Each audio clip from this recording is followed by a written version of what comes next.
Aha! I gotcha! Yes, that's right. Good old Mr. Sinn engaged in some good old-fashioned clickbait.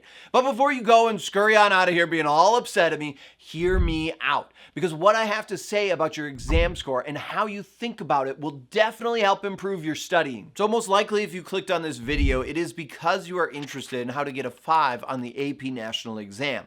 And you're trying to figure out exactly what score you need to get in order to accomplish this. And this is where the error in your thinking starts. Now, trying to do well in the exam is an excellent goal. Your problem, though, is focusing on the score. By doing this, you're giving yourself the illusion of action, which often results in stagnation. In the book Atomic Habits, the author James Clear talked about understanding the difference between being in motion and action when he said, "It is easy to get bogged down trying to find the optimal plan for change. The fastest way to lose weight, the best program to build muscle, the perfect idea for a side hustle. We are so focused on figuring out the best approach that we never get around to taking action." Does this sound familiar? How often do we as educators or us as students focus on trying to find the best way to get an A, to teach a lesson, to score a 5 on the AP exam? We end up looking and planning to accomplish these tasks only to get stuck in the planning stage. Now, James Clear goes on to say, as Voltaire once wrote, "The best is the enemy of the good." I refer to this as the difference between being in motion and taking action. The two ideas sound similar, but they're not the same. When you're in motion, you're planning and strategizing and learning. Those are all good things, but they don't produce a result. Action, on the other hand, is the type of behavior that will deliver an outcome. If I outline 20 ideas for articles I want to write, that's motion. If I actually sit down and write an article, that's action. Let that sink in. The best is the enemy of the good. Woo, man, that's good. Oftentimes we as teachers or us as students think that we are taking action, but really we are just in motion. Think about how many times you start your studying off only to find yourself making a list of the tasks you need to do, or creating a study plan for the week to make sure you do not miss anything. All of it makes us feel like we are accomplishing something, but the reality is we are not taking action. We focus on trying to be the best, and the result is we continuously waste time creating a plan to get there without ever acting. We often end up becoming overwhelmed and shutting down. The author from the book gave the example of motion for him was creating an outline of 20 ideas for articles that he wants to write.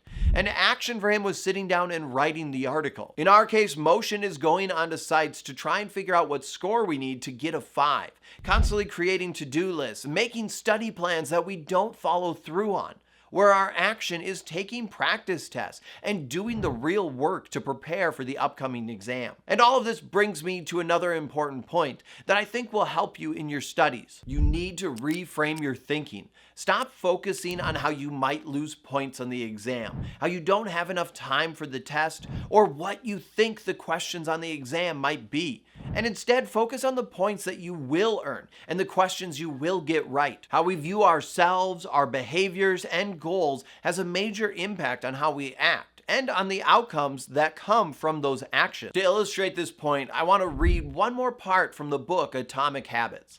Imagine two people resisting a cigarette. When offered a smoke, the first person says, "No thanks, I'm trying to quit." It sounds like a reasonable response, but this person still believes they are a smoker who is trying to be something else. They are hoping their behavior will change while carrying around the same beliefs. The second person declines by saying, "No thanks, I'm not a smoker." It's a small difference, but this statement signals a shift in identity. Smoking was part of their former life, not their current one. They no longer identifies as someone who smokes. Did you catch the change in thinking? When the first person said they are trying to quit, they still are keeping smoking as part of their identity.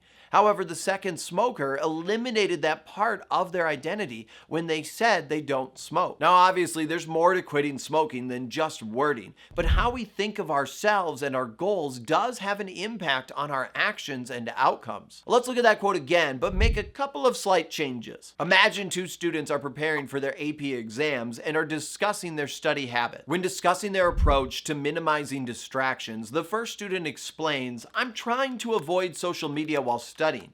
It's hard, but I'm hoping I can keep my focus without getting distracted too much. The second student says, I don't use social media when I'm studying. When I study, I leave my phone in another room to prevent any distraction. Notice how this simple shift in language reflects a deeper change in self-perception and action.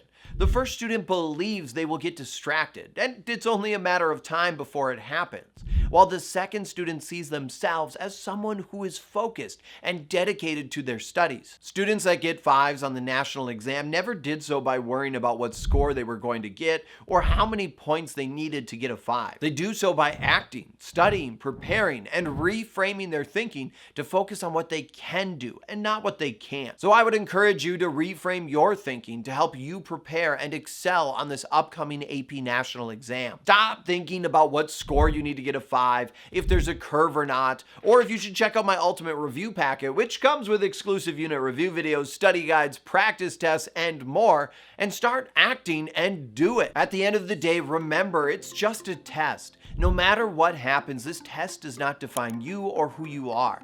But how you act now and how you frame your thinking now will impact how that test and that day goes. Remember, you can do this. You will do this. Now go do this.